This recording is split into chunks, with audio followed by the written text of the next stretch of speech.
Varicose veins కి సరైన చికిత్స కోసం సంప్రదించండి ఎవిస్ హాస్పిటల్. నమస్తే రమగారు. నమస్తే చే రమగారు, మనం కొన్ని ఆధ్యాత్మిక అంశాలు, ధర్మ సందేహాలు ఇలాంటివి మాట్లాడుకుంటున్నాం కదా. ఇది ఆధ్యాత్మిక విషయం కాకపోయి ఉండొచ్చు, బట్ ఒక సందేహం ఏంటంటే బీరువాలో ఏ వస్తువులు పెట్టుకోవాలి, ఏ వస్తువులు పెట్టుకోకూడదు, ఇది ఒకటి.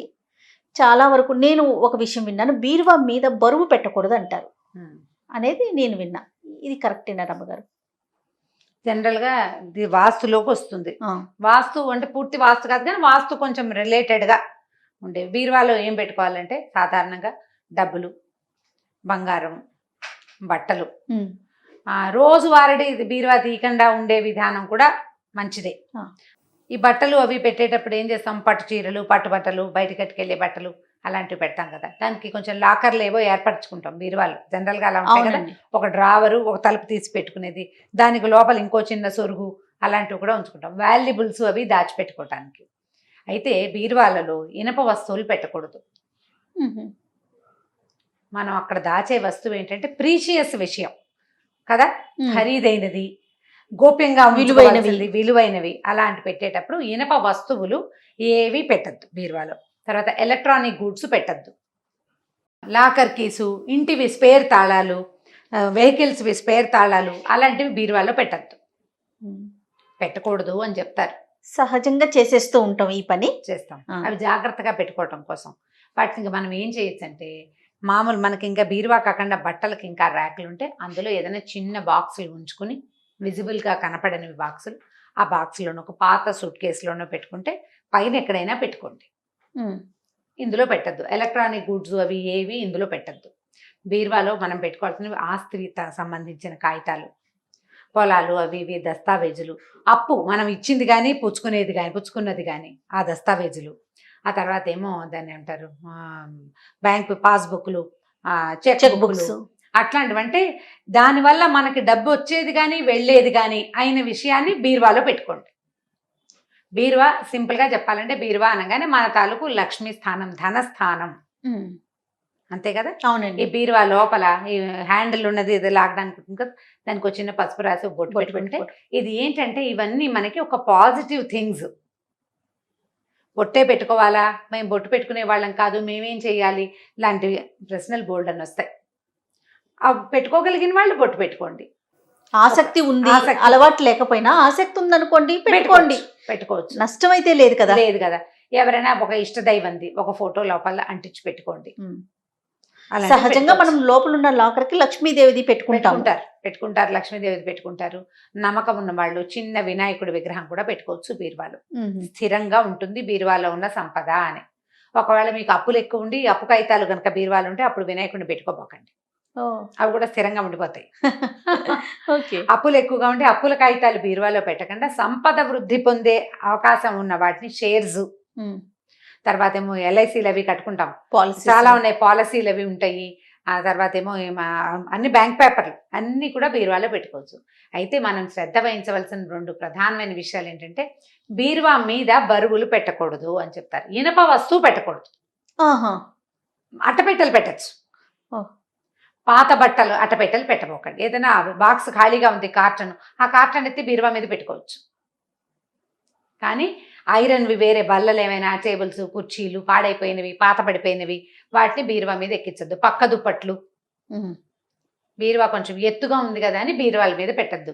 అన్ని బీరువాల మీద అని నేను లెక్క చెప్పడం లేదు. మనం ఎందులో అయితే మన పట్టుబట్టలు అంటే ఖరీదైన బట్టలు, మన పెళ్లి నాటివి వస్తువులు, వెండి సామాన్లు, బంగారపు సామాన్లు, డబ్బులు, ఈ బ్యాంకు కాగితాలు, ఆస్తివి పెట్టుకుంటామో దాని మీద మాత్రం పక్క దుప్పట్లు, పాత బట్టలు అవి పెట్టబోకండి. ఇనుప వస్తువులు పెట్టద్దు. ఇప్పుడు ఇది నియమమా ఇదే అంటే, ఇది నియమంగా భావించిన వాళ్ళు వినండి, అంతే. మీకు నచ్చుబాటుగా ఉంటే, ఇది నచ్చితే ఫాలో అవుతాము, నచ్చకపోతే ఇక ఫాలో అయ్యేదే లేదు, అసలు ప్రశ్నే లేదు. ఇక దాని మీద ఇదేనని ప్రశ్నించి ప్రయోజనం ఏం లేదు. ఇది నమ్మే వాళ్ళ కోసమే ఇలాంటి వ్యవహారం, అంతే. బీరువా కింద తరచుగా శుభ్రంగా ఉంచుకోండి. బీరువా పక్కల దుమ్ము బోజు చేరనివ్వకండి. దానివల్ల ఏం లేదు, మనం ముందుకెళ్ళేది మన తాలూకు పాజిటివ్ థింగ్ ఏదైతే అక్కడ ఉందో దాని మీద నీకెంత శ్రద్ధ ఉంది, నువ్వెంత జాగ్రత్తగా ఉంటున్నావు అనేదే మన చుట్టుపక్కల ఉన్న వాతావరణం మనని చూస్తూ ఉంటుంది. నీకు ఏ శ్రద్ధ లేదు, బీరువా ఎలా పడితే అలా ఉంటుంది, మురికి కొడుకుంటూ ఉంటుంది. తర్వాత ఏమో చుట్టుపక్కలంతా దుమ్ము ధూళి. ఏం శుభ్రంగా ఉన్నట్టు? నువ్వు నీ ప్రాస్పరిటీని నువ్వు గౌరవించినట్టు కాదు కదా. అంతేగా. అదే పాయింట్. ఇప్పుడు భగవంతుడా, లక్ష్మీదేవా, అసలు నారాయణ కాదు, ఆరోగ్యానికి కూడా మంచిది కాదు కదా. ఆరోగ్యానికి మంచిది కాదు, అది వేరే విషయం. అయితే మనం ప్రధానమైంది మనం జీవితంలో ముందుకెళ్ళడానికి మనకు అవసరమయ్యే విషయానికి నీకు ఎంత శ్రద్ధ ఉంది దాని మీద, నువ్వు ఎంత కేర్ఫుల్ గా ఉన్నావు అనేదే కదా చూపిస్తుంది. జయ, ఇలాంటివి ఏమో మాటలు ఎలా ఉంటాయంటే, ఇది సిద్ధాంతమా, ఏదో ఫలానా జాతుల్లో చేస్తారు వీళ్ళు చేయాలా చేయకూడదా కాదు. అవునండి. నీకు బీరువా దగ్గర శుభ్రంగా ఉంచే అలవాటు ఉంది, బీరువా చక్కగా సర్ది పెట్టుకుంటావు.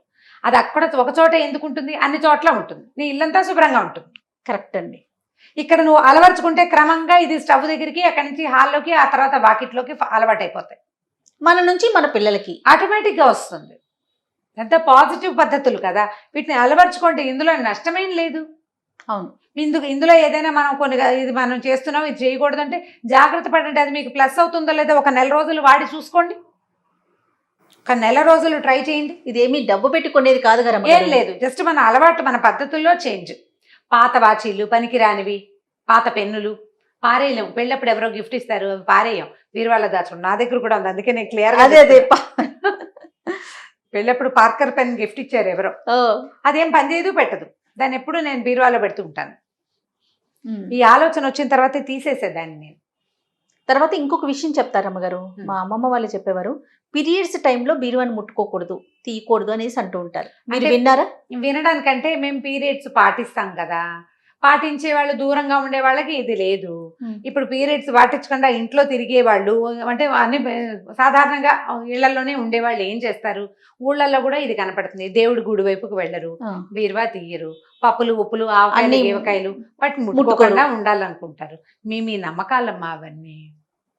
అసలు పీరియడ్స్ లో పాటించే వాళ్ళైతే ఏవి ముట్టుకోరు. నువ్వు కొంత పాటించగలుగుతావు, నీ కొంత పాటింపులో ఏమిటి, నేను కొంత నీ శ్రద్ధే అదంతా. అంతే. ఇది బయలుపడిపోతాయి, పాడైపోతాయి, అది కాదు పాయింట్. నీకు ఎంత శ్రద్ధ ఉంది అదే పాయింట్.